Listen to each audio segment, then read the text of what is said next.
तो good morning students. Physics world India channel पर आपको एक और कॉन्सेप्ट आज इजी वे में मैं समझाने वाला हूँ। हाय, मेरा नाम है अमनदीप और मैं आपका टीचर हूँ।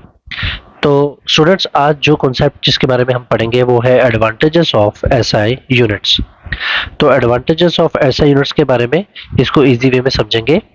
स्टूडेंट, जब टीचर आपको एसआई यूनिट्स के बारे में पढ़ाता है, उसके बारे में उसके एडवांटेजेस पढ़ाता है, तो ये कॉन्सेप्ट भी बहुत ही इजी वे में आपको समझ आ जाएगा आज। स्टूडेंट, जो इसका फर्स्ट पॉइंट है वो है SI unit is a coherent system of units.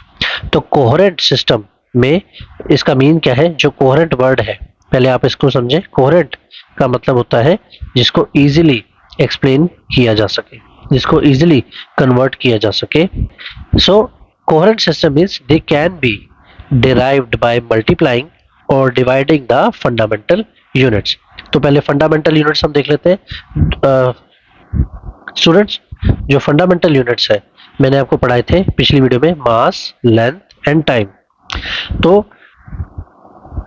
तो ऐसा यूनिट्स में मास को अगर लेंथ से डिवाइड कर दे, मास को टाइम से डिवाइड कर दे, या किसी एक को दूसरे से डिवाइड कर दे, तो ये एक नया सिस्टम बन जाएगा, तो एक नई क्वांटिटी बन जाएगी।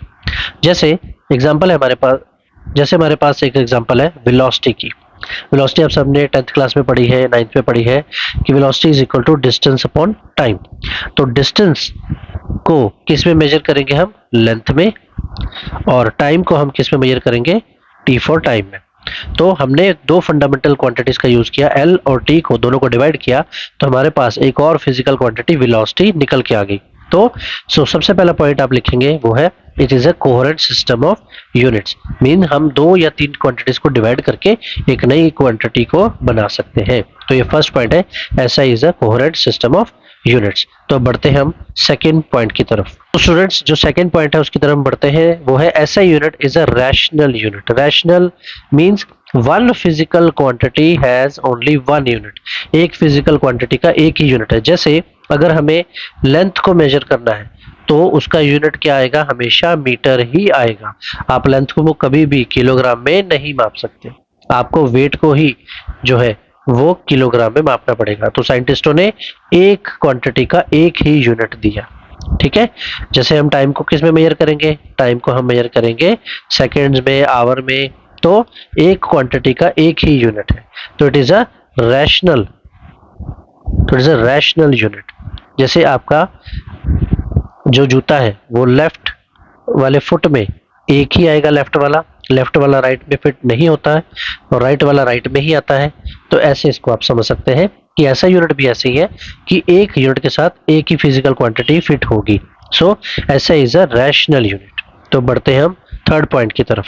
तो जो थर्ड पॉइंट है वो है हमारा this system is matric system.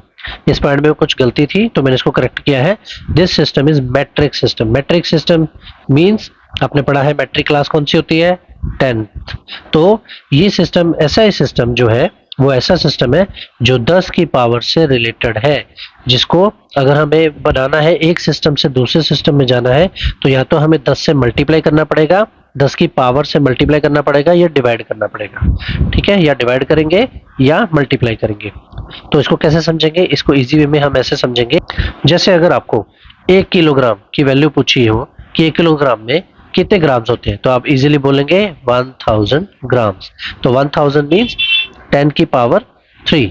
तो कितनी जीरोस? हमने सिर्फ 10 को 3 टाइम्स मल्टीप्लाई किया। ओके, तो ये बन गया अदर सिस्टम। तो किलोग्राम किस सिस्टम में आता है? एमकेएस में। और जो ग्राम है वो किस में आता है? सीजीएस में। तो हमें अगर एक सिस्टम को दूसरे में कन्वर्ट करना पड़ा तो हमने सिंपल क्या किया? 10 की पावर को यूज किया, 10 की पावर 3 लगा दिया। तो it is a matric system, यानी कि ये 10 की पावर से रिलेटेड है। तो ऐसा यूनिट जो है वो क्या है? 10 की पावर्स पे डिपेंड करता है, रिलेटेड है।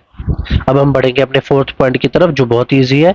इसमें है this system is internationally accepted, यानी हर कंट्री इसको एक्सेप्ट कर चुकी है, हर एक कोने कोने में इसको माना जा चुका है। तो स्टूडेंट्स, जो हमारा फिफ्थ पॉइंट है वो भी बहुत ईजी है कि this is related to CGS.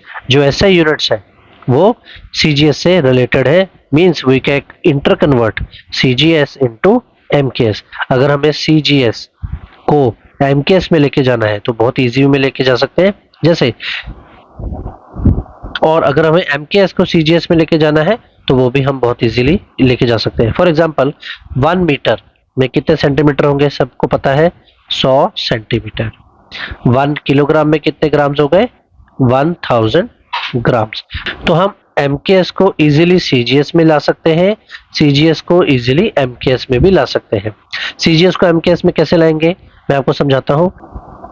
1 metre में 100 सेंटीमीटर्स हो गए, ठीक है। तो 100 centimetres is 10⁻² centimetre is equal to 1 metre. अगर हमें 1 सेंटीमीटर पूछा जाए तो इस 10⁻² को हम दूसरी साइड पे डिवाइड कर देंगे, तो 1 डिवाइड बाय 10⁻² मीटर। तो इधर आ गया सेंटीमीटर मींस CGS और इधर आ गया मीटर मींस MKS। तो आपने CGS को किस में कन्वर्ट कर दिया, MKS में भी। बच्चों ये वीडियो अगर आपको अच्छी लगे, इजी लगी हो, तो अच्छे से इसको अपने दूसरे स्टूडेंट्स के साथ, अपने फ्रेंड्स के साथ शेयर कर दें, लाइक ज़रूर कर दें, ताकि नेक्स्ट पार्ट की नोटिफिकेशन भी आपको सबसे पहले मिले। और स्टूडेंट्स चैनल को सब्सक्राइब ज़रूर करें। और अगर आपको कोई भी कॉन्सेप्ट, कोई भी ऐसा कॉन्सेप्ट है जो समझ में नहीं आ रहा, मुझे कमेंट्स में ज़रूर बताएं, मैं उसको अलग से उसके लिए एक वीडियो ज़रूर बनाऊंगा। Take care students.